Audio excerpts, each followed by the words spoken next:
mesures de baisse des salaires de l'ordre de près de 25% si on additionne toutes les mesures que veut prendre Montupet.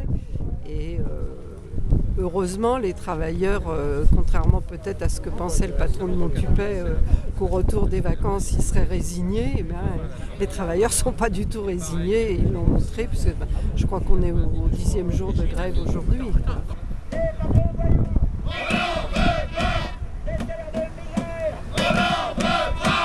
Bon, ils travaillent pour Renault à 85% ici, et Renault a quand même une responsabilité dans la situation aujourd'hui.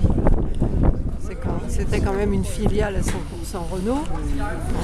On a redonné d'abord à des fonds d'investissement et puis après à Montupet. Et voilà, le donneur d'ordre c'est toujours Renault, c'est un peu PSA et ils ont leur responsabilité là-dedans. Les travailleurs, union, action de tous les travailleurs.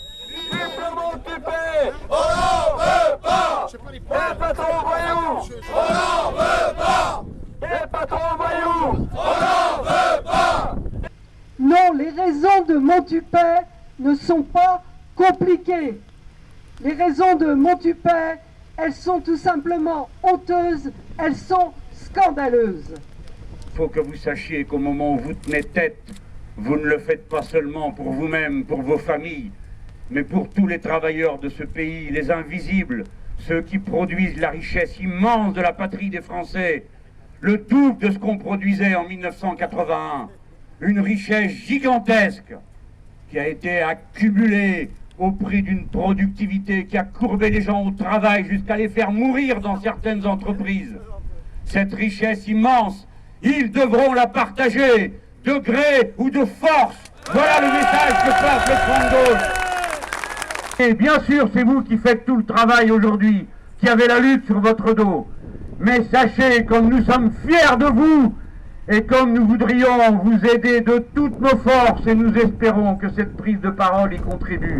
L'avantage du procédé, c'est sur la qualité du produit ou sur la capacité à en cracher le plus possible. Les deux.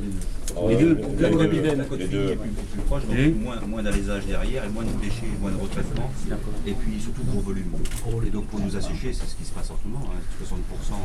On fait tourner les autres usines du groupe donc en heures supplémentaires et à recours d'intérimaires à gogo pour nous assécher, ce qui fait qu'on tourne à 60%. Et maintenant on nous dit, eh ben, vous n'êtes pas rentable, il faut baisser vos salaires de 23%.